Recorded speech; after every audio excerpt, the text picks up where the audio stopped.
د امریکای صدر ډونالډ ټرمپ د چهارشنبه په ورځ یعنی د جون په 19 تاریخ په چین کې په یو غور مسلمانانو د زور ظلمونو کېدو خلاف د امریکای د کانګرس په منظور شوی یو قانون دستخط وکړ. د امریکای په مشهوره مجله دی نیشن کې د دې قانون په حق یو تفصیلی معلوماتي مضمون خور شوی دی. د مضمون سرخط ته په چین کې په یو غور مسلمانانو د جاری ظلم خلاف امریکا کې منظور شوی قانون په دنیا کې د خپل نوعیت لومبه قانوني دستاویز دی.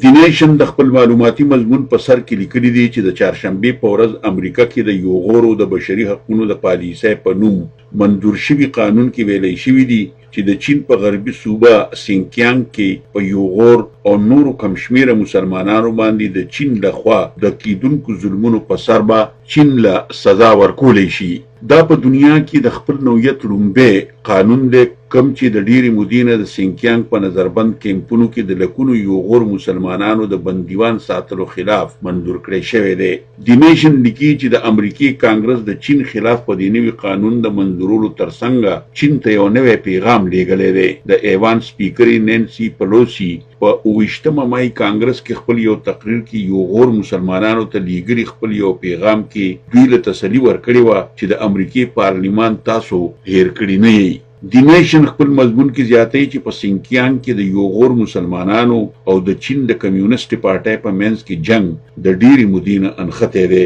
خو چین د یو غور مسلمانانو په نظربند کیمپونو کې د بندولو عمل ته په کال 2019 کې لاس اچولی دی. مضمون لیکي چې یو غور مسلمانان خپل امروزه ژوند کې د خپل معمولی کارونو او د عادتونو په سر نظربند کیمپونو کې اچولې شوي دي. د مثال په توګه د چین حاکمانو ته د یو غور مسلمانانو اوږدې ګیرې قابل قبول نه دي. دین علاوه د چین حکومتي چارواکي د یو غور مسلمانانو د چین نه بهر خپل دوستانو سره په تعلق او رابطو ساتلو سخت خفه دي او که یو غور مسلمانان په انټرنیټ د خپل دین اسلام په حق د خورشي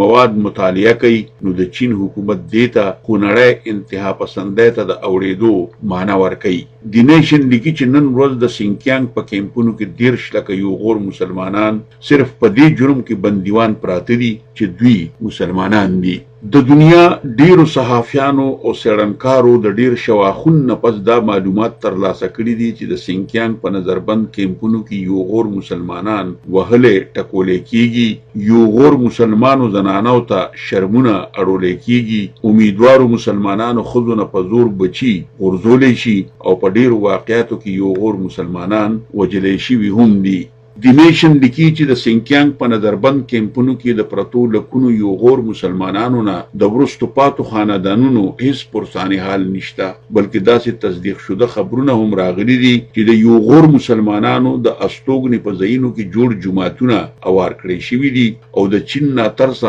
هان چینیانو ته د دوی کورونو ته په زور د ورننوتو او د یو غور زنانو د سطرونو ماتولو اجازت ورکړی شوی دی. مضمون لیکي چې دا ټول کارونه د چین د حکومت د نگرانۍ لاندې روان دي. دی نیشن مجله خپل مضمون کې نور لیکي چې یورپ په یو غور مسلمانانو د چین د حکومت په کیدونکو ظلمونو واجبي خوله پرانستې ده، ځکه چې یورپ کې خپل دا وخت قومي تحریکونه په زور کې روان دي او دې تحریکونو د یورپي یونین وجود په خطر کې اچولی دی. دغه شان د اسلامي ملکونو اکثریت نه صرف په یو غور مسلمانانو د چین په کیدونکو ظلمونو خاموشه دي، بلکې ډیرو خو چین سره د تجارت او د چین د مالی امداد په لالچ کې د یو غورو په حق له د چین د پالیسو مرسته هم کړې ده. بین الاقوامي تنظیمونه هم رق نه وهي. د بشري حقونو د ډیرو چغو سرو نه پس د متحده قامونو یو چارواکي په کال 2019 کې د سینکیانګ دوره وکړه. هغه هم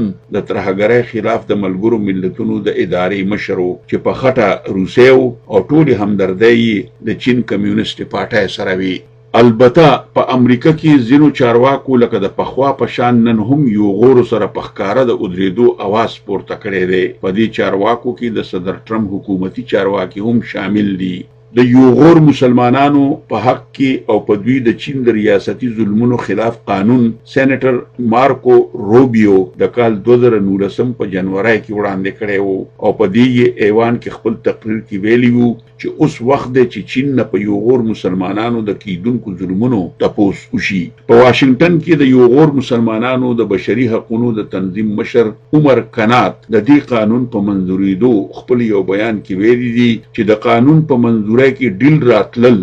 بېشکه چې د قانون اډو د نه منځورۍ نه زیاته د خوشحالۍ خبره ده. د په دې ډیره تسلي ښکاره کړه چې اخر د یو غور مسلمانانو فریادونه د دنیا د خلکو غوږونو ته ورسېدل.